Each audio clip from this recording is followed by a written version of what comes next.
Hey guys, welcome to the Massive Iron Channel. We're going old school. We're going the ghetto style, just one take in the garage. In this video, I'm going to talk about the minimum number of cues you need for your bench press setup. Before I get into that topic, if you guys need any coaching, check out the link below. I'd love to help. All right. So this week, I'm working really hard to get my book out. It should be done by the weekend, hopefully. And I wanted to squeeze in a video because I hadn't had a chance to record anything this weekend. And bench press was on my mind. And I'm still getting a lot of bench press questions regarding form setup. So I want to talk about that in this video. I've talked about it before, but I wanted to rehash some things a little bit. The minimum you need to set up your bench press for hypertrophy or even for base building when it comes to strength building. Now, it was pretty prominent, I don't know, 10, 15 years ago. We kind of got swept away with leg drive and having these tight little setups where you're retracting your scapula and you're setting up your back platform and you're doing all these 100 different things when you're headed into your bench press sets. Guys would get to the point where their bench press setup was so complicated that it was hard to sustain over the course of a set. And this can kind of be a cancer, and this is something I try to pull people away from. When it comes to the bench press, I want you guys to remember a couple very simple form cues. Overall, when it comes to building your base on the bench press, we don't need to be complicated. We need to be safe, but more than that, or not just more than that, in addition to that, we need a bench press that is sustainable when we are training a set. What I mean by that is that you can't set yourself up with so much tightness and so many different form cues that it becomes hard to maintain that over the course of a set. And this is something that is extremely common.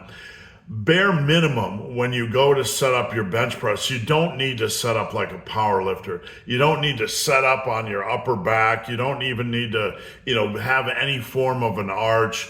And this might sound a little bit controversial or non-intuitive to those of you guys that have been, digesting bench press form or bench press form videos. What you really need to do is very simple. Get your feet planted. You want to make sure your feet aren't dancing around, because if your feet are dancing around on the bench press, it means that you're probably going to be loose in your upper body. We want to be tight to a reasonable degree in our upper body. We want that tightness to be sustainable. If your feet are dancing around on the bench press, it means that you are probably going to be loose on the upper body. Now, I don't focus too much on overarching. I don't focus on leg drive. Leg drive is not needed for base building. Leg drive is something that you could practice on the first rep of a set if you want to practice that, but it's something you really don't need unless you're doing like powerlifting, peaking. You want to try to maximize and get things extra rep or two, extra pound or two out of your bench or whatever. You know what I'm saying, for those really heavy sets, but it's not something you need to practice day in and day out on your bench work. But you got your feet set, okay?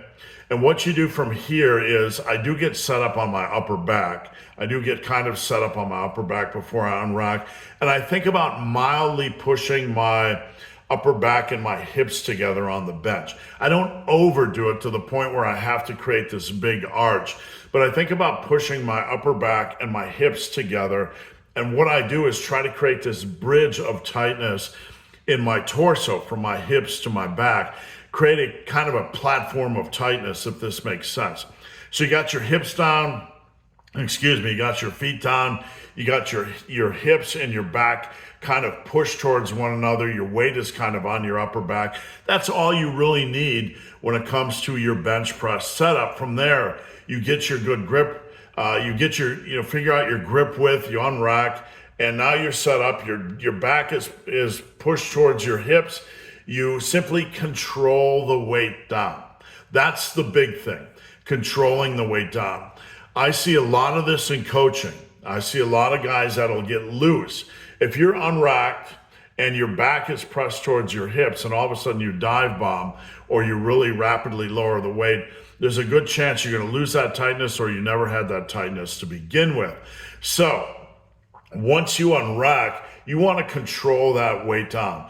As Bald Omni Man has said, you want to kiss a t-shirt.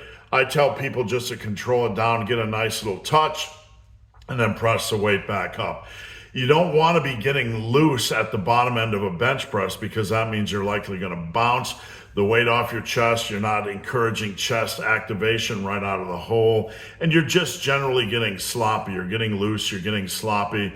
And some of this sloppiness over the course of 10, 15, 20, even 30 years of benching is going to transfer over and beat up some of your joints, your wrists, your elbows, your shoulders, etc. So we want to maintain a reasonable degree of control. That can feel kind of tedious for some, controlling the weight down like this, but it's something you need to learn to do. You need to get that tightness, back and hips pressed towards one another. You need to control the weight down and then press it back up. If you lose tightness in the hole, right?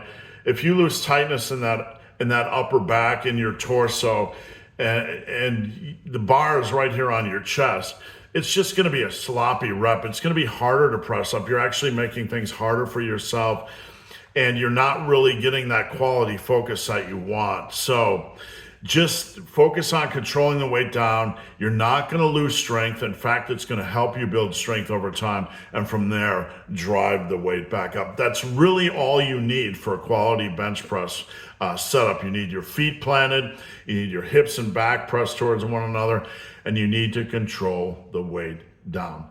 All right, guys, thanks for watching. Have a great day.